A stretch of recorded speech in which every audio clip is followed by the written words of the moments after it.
All right, ladies and gentlemen, we are just waiting for Haider to join us. I know he's here. He just stepped out, so he's going to join us as soon as he gets here. Just to introduce myself, yes, my name is Aby Sam Thomas. I'm the editor-in-chief of Inc. Arabia. I've been coming to Sharjah Entrepreneurship Festival since its first event in 2017, I think. And I was also born and raised in Sharjah, as Shara Vice Chair Najla Midfa once very kindly said, I'm a Sharjah baby, so it always feels like I'm coming home. And I'm very happy about this particular theme. It's called Where We Belong, and I've always felt I belonged here. So again, thank you, Shara. Thank you, Sharjah Entrepreneurship Festival, for inviting me and having me be part of this event. Today's session is about the Entrepreneur's Playbook. We are going to be talking about building, scaling, and thriving, or getting a business to thrive. So these are the three cycles we want to talk about. And I'm still waiting for Haider Khan, who is the group's CEO of Dubizzle and Bayut. He'll be joining us shortly. And of course, as you already heard, Rashid Alabbar, who is the co-founder of Sivvi. Hi. Sorry, I'm just going to give them 2 more minutes.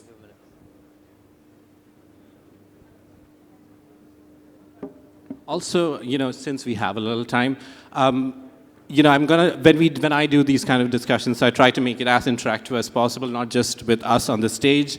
We're gonna do quick questions, quick answers, keeping it concise, keeping quick. But I also want to get the audience involved.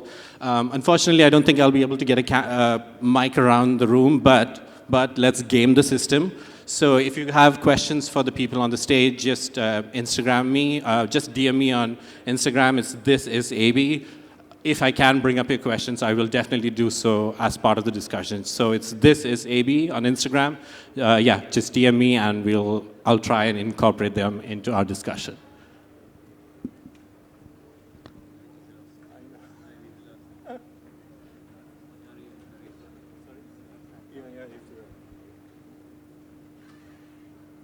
Actually, Rashid, let's start talking then while we wait for Haider, and I don't want to keep the audience waiting. So, Rashid, I think you are the co-founder of Sivvi. We should also mention you're the son of an extremely popular, extremely respected businessman, Rashid Alabbar. So, I guess my first question to you is that, how did it all begin? When it comes to Sivvi, why did you think you wanted to start that in the first place? And maybe, again, with the benefit of hindsight, what do you think were the critical elements you put in place at that point in time when you just started that allowed the business to become a success today? So, yeah.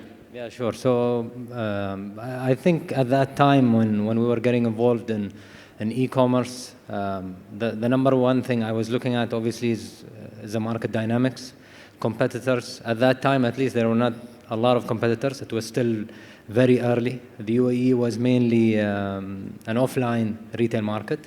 And obviously, the very simple calculation that we did as a team was looking at the e-commerce penetration that we have in the UAE or in the GCC also, because obviously we were not only serving the UAE, but also other GCC countries, and comparing it to other developed markets where e-commerce has been there for, let's say, over 10 years. So, in developed markets, I think the e-commerce penetration was close to 5%, 4%, 6%. And then at that time, at least, when you look at the United Arab Emirates and the GCC countries, we were, I think, at 0.5%.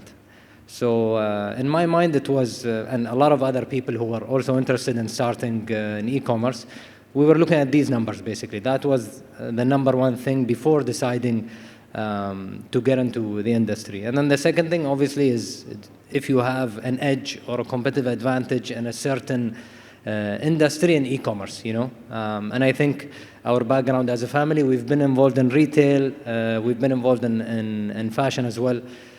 So I think it was a natural decision to look at fashion, and with the help of the family to try to start something new and very exciting in the UAE market, in addition to serving other GCC countries. So I think the number one calculation was the e-commerce penetration here versus other places. And obviously, mobile penetration being very high here, making it much more favorable for us to start very quickly. All right, I'm going to just pause you there because we got Haider joining us on stage. A round of applause for Haider, everyone. How are you, Haider? Good. Good. Nice. Hi. Nice to meet you.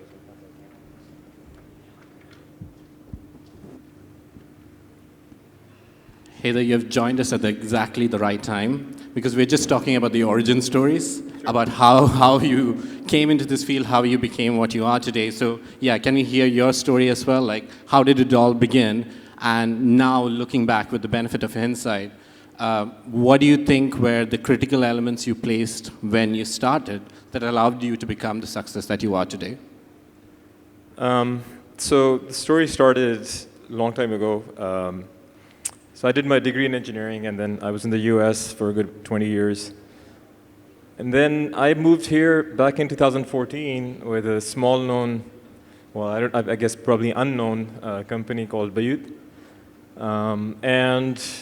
I think this is a great example of where you don't always have to be the first at anything, but you really have to be the best at what you do. And then it was just, the story was just, you just stay focused on the business. Even in front of a lot of other bigger companies, the biggest being Divisil at that time. So Divisil was around even before that, and it was already a big success in 2014. But we just kept growing and growing and growing, and it got to a point where, typically it happens in a lot of these industries where you do have consolidation, especially if you're competing on the same space. Makes sense from a business perspective. And then we ended up merging, and so their shareholders became our shareholders, and we took over that business. And then we've, for the last 4 or 5 years, just been focused on trying to grow both businesses. But I think if there's any key message in there, it is, don't be afraid, don't be shy of actually entering industries and disrupting them, even if you feel like it's probably not the best idea. I once met, a long time ago, I met somebody when I was much younger. And I met that person for breakfast just to get some advice on startups. And he said, "What are you waiting for?" And I said, "Oh, I don't have the right idea." And he said, "I'm going to call you on that because there's no such thing as a right idea. You just you identify an opportunity and you go hard after it. And if you can do it better than others, hopefully you'll succeed." So that would be kind of, just to sum it up quickly, that's how I think one should operate. Both of you were opening up businesses in sectors that were not, I want to say, at least at that point in time, weren't entirely online, right? E-commerce, and at the same time, even Bayut, like, you were operating in a largely offline market. Can you talk about that? Like, how easy, difficult was it? And again, any specific steps you took to, make it work for you? Rashid, we'll start with you. Yeah, I think obviously onboarding brands is at that time something very difficult. Our market is a little different here.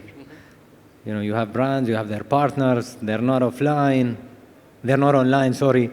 You want to work with them online, so it's a very complicated process, especially when you're starting something new.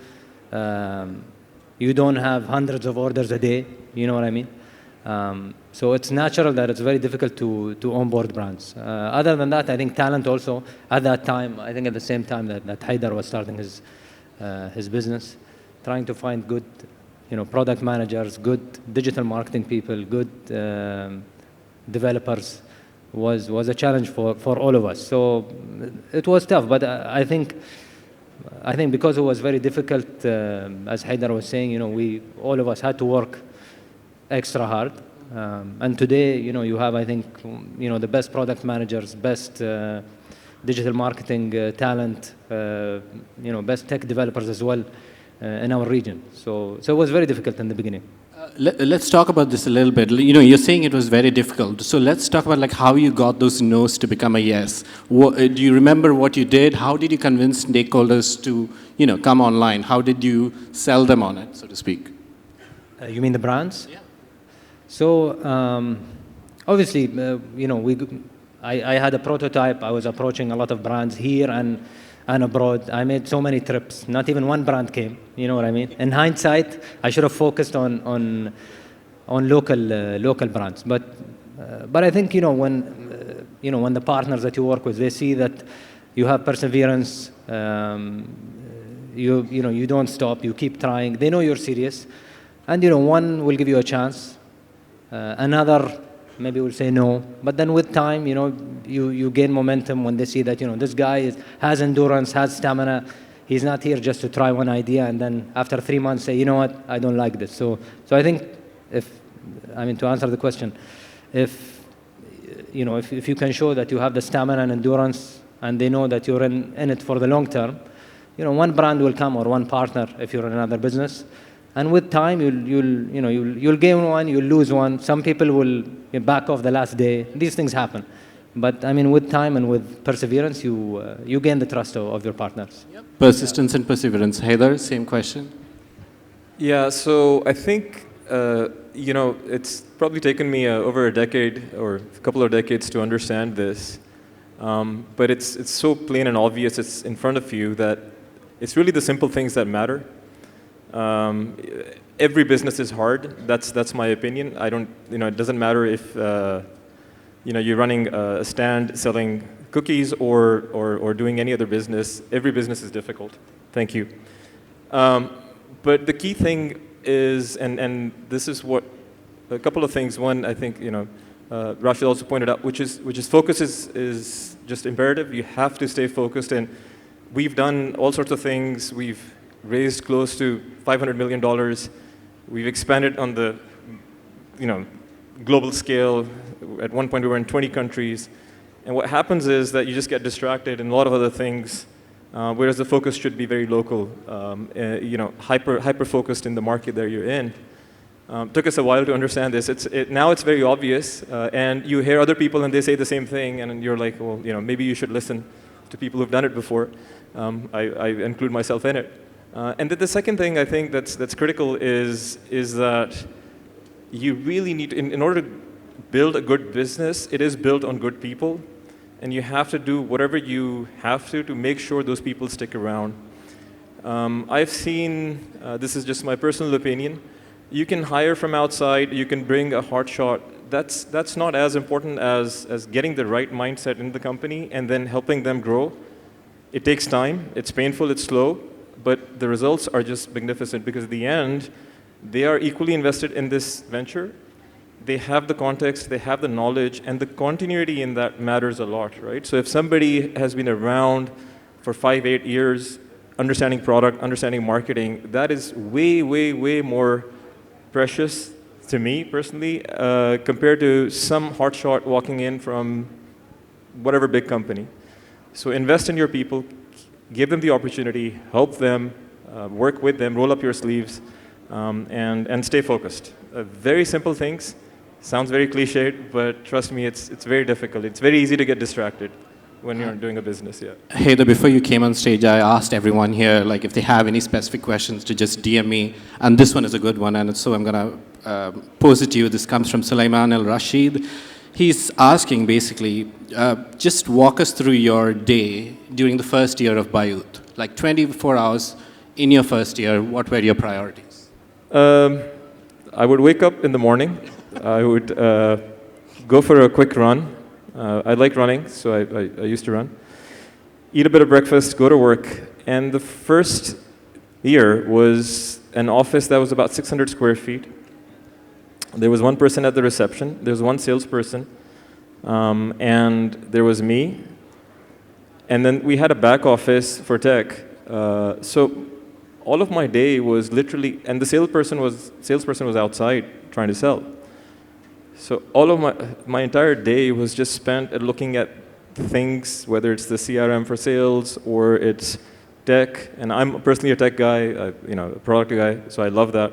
So I would spend a lot of time on that. I picked up everything from SEO to how to market on a shoestring budget. We didn't have money, very little money. And just making sure that the P&L, however small it was intact, because literally you miss one contract and you don't have money to pay people at the end of the month. So that really taught me personally a lot of financial discipline.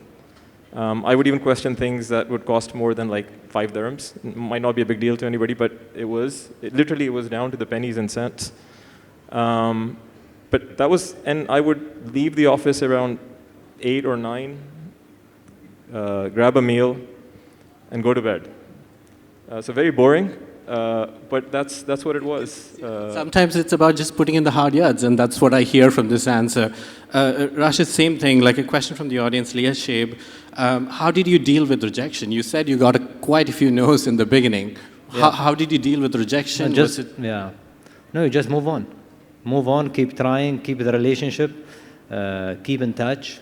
No matter how much it hurts, you just keep in touch and let them know that you'll come back to them in a few months when things are live or things are bigger or things, are clearer.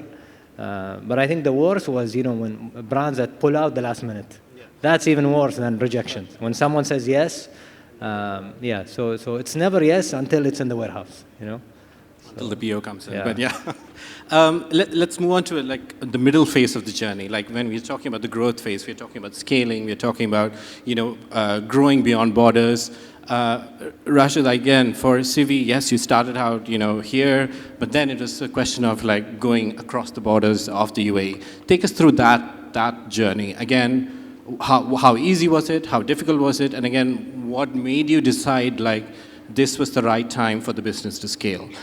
Because that, I would like to think, is like a question for most people, is like, when do we scale? Are we too early or are we too late? So we are in these two factions. So I'm curious to hear, like, when did you decide was the right time for you to scale? Yeah, so going cross-border was from day one. There's no doubt that Saudi Arabia is going to be 80% of the business for all e-commerce companies, whether you're in fashion or electronics or general merchandise. So I think going cross-border was something that we did from day one. We had to find partners in the beginning, shipping companies that can help us. Saudi Arabia is a big market. You have locations. You can deliver product all over. So it was a pretty expensive exercise to work with partners, but you have no option in the beginning. In addition, at that time at least, cash on delivery was maybe 80% of our orders, which is very painful for operations. Sometimes you get orders and it could be from a 13-year-old, So we had to build technology and systems and processes to kind of reduce, the chances of undelivered products, which were very expensive for us. It was wasting our time and our efforts. So I think, the time to scale, I think, came naturally as in some moments you have certain products that you see fly very fast. And I think that gives you confidence. That gives you confidence that, I can hit thousands of orders. If I'm in hundreds, I can go to thousands.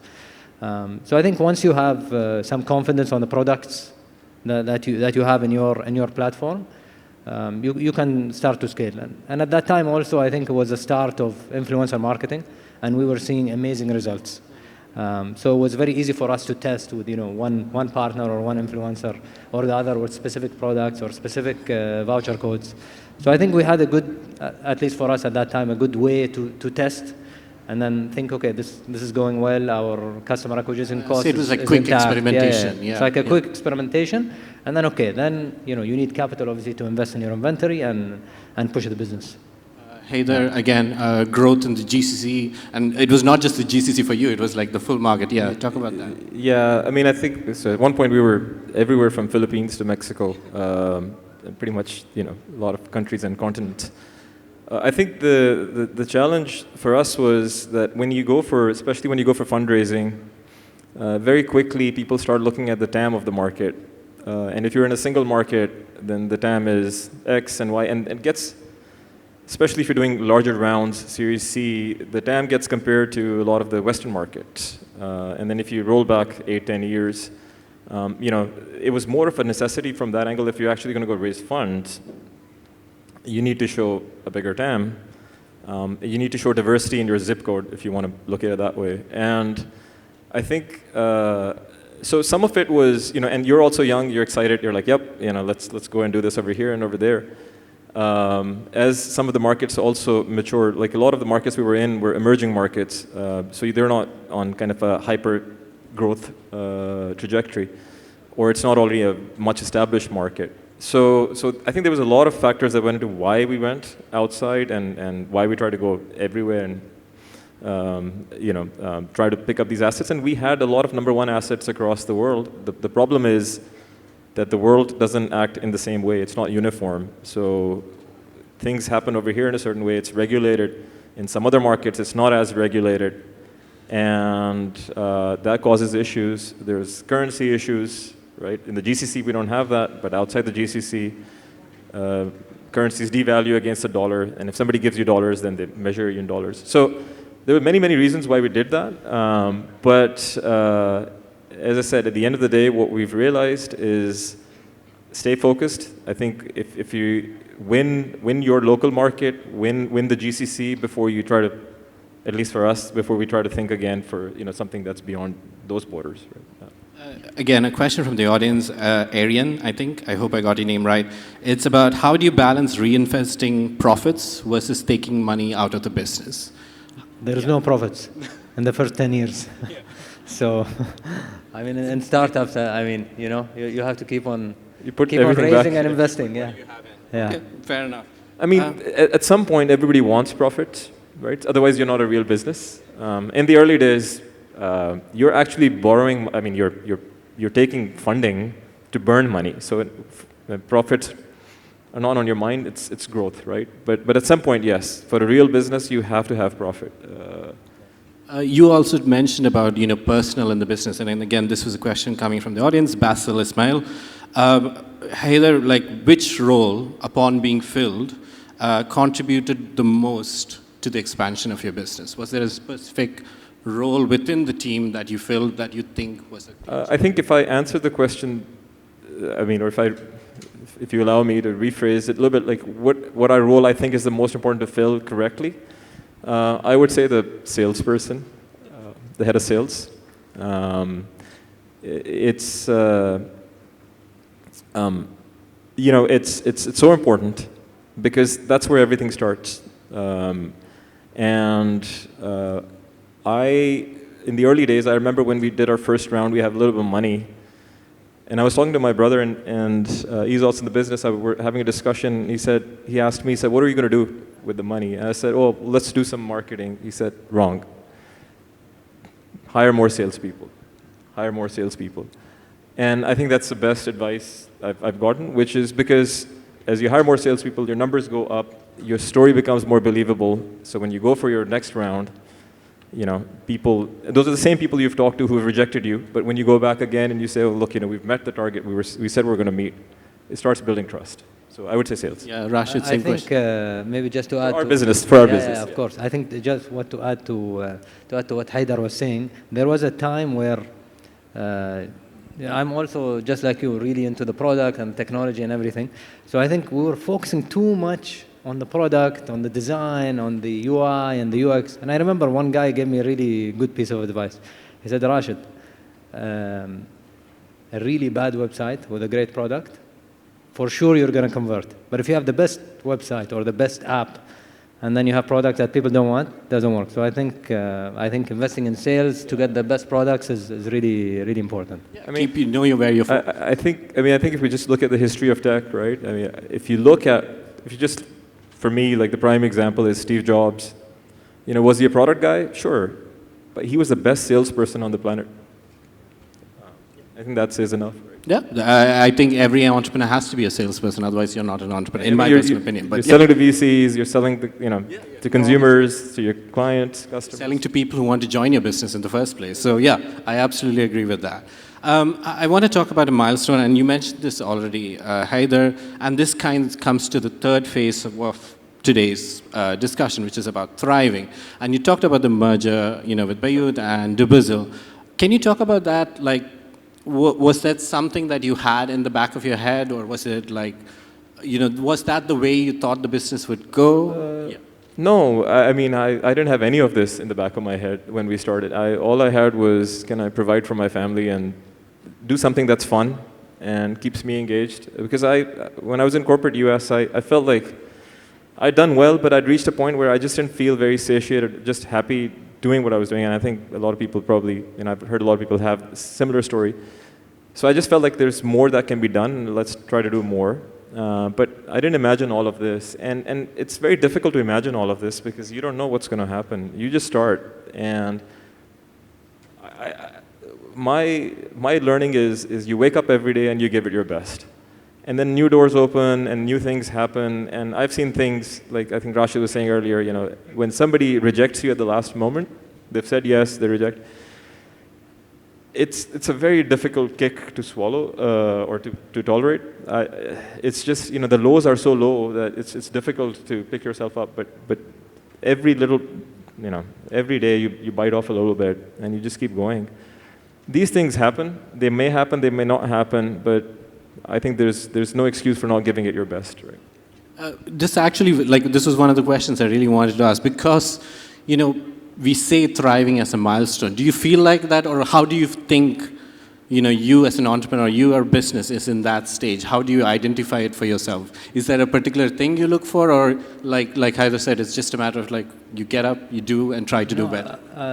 I completely agree with what Haider is saying. That I have a close bunch of friends that we've done really nice things together, and they always say every day is day zero, So if you expect that, no, I'm going to build this and in 2 years I'm going to relax, and no, that's not how it works. I think in any business, not only in startups, you have to always be prepared for change. You have to be close to your customers, listen to what they want, make sure you're always ahead, and expect that there are going to be competitors. Every 2-3 years, somebody new is going to come and knock on your door. So if you're not awake and if you're not focused and if you're not aggressive, one day you're going to slow down and you're going to start to lose market share. So I think, I don't know about thriving, but you have to. It's a non-stop process, constant process of pushing. I'll bring it back to it's the life of a salesman, right? You hit your monthly target. Guess the first day of the next month, everything that you did in the past, what does it matter? You start all over again. So every day is like that. You just keep doing, and as you get bigger, completely correct. Rashid pointed out that there's so many other threats that emerge. Everybody wants a piece of what you're doing. You have to stay ahead of that. You also have to innovate while you're doing whatever you're doing. That's also very difficult. A lot of companies lose because they don't change their ways, and we have many examples of that. And because it's genuinely difficult to do. It has so much momentum. So it's a grind. Get ready for a grind. Just be in it. I guess this is the question then, really. What keeps you going? What makes you get up every day and do what you do? So this is a question for both of you before I go into a rapid fire of audience questions. But yeah, let's start. I don't know. I'm just built like this. I just have to wake up every day and do something meaningful. And I think anytime anything has gotten boring, that's when I've lost interest. So as long as it's interesting and we can figure out new ways, you would think that, okay, I think you asked this question earlier, which was, is there a moment where you say, okay, we're thriving, so I can just sit over here and relax? There is nothing like that, because people who invested in you want high growth, high profitability, when you hit that stage, and a combination of both. So how do you rest? Because earlier, 10% growth might have meant, you went from 1 million to 1.1. Okay, but if you're 100 million, okay, you need to add extra 10 million. It's not easy. It only gets tougher. The challenge actually gets tougher and tougher as you go ahead, and that's what at least keeps me going. The day that gets boring, I think I'd be happy to pass it on to somebody else and say, okay, Same question, Rashid. Yeah, what keeps you going? By nature, I'm very competitive in general, in sports or whatever I do. So I always like to challenge myself, and I think in addition, being in industries, new industries, like for example, the tech industry, it really gives you an opportunity to be with people who are really out there, really smart people who are doing very different things, and that really excites me. I like to learn new things and always stay ahead and learn from smarter people. That's what excites me. Yeah. Yeah, I think just if you think about it, and this is what I think about it a lot, is how is AI going to change everything in the next 5 years? Is our model still going to be relevant, or are people just going to do different things? And there's a great example outside. There's a store called, I'm doing free marketing for them, but there's a store called Brookie outside. And my daughter asked me the other day, she said, there's this Australian Brookie thing. I said, what is that? She said, it's a brownie and a cookie mixed together. I said, I can get you a brownie and a cookie. She's like, no, it's mixed together. I said, fine, but kids are now buying through social media. So so we're advertising business. When they get to that stage where they want to buy a car or a house, how are they going to buy it? I don't know. You know, It's and questions these are that kind of keep us things that up we at have night. to figure out, right? So. One last question before we move into audience questions again.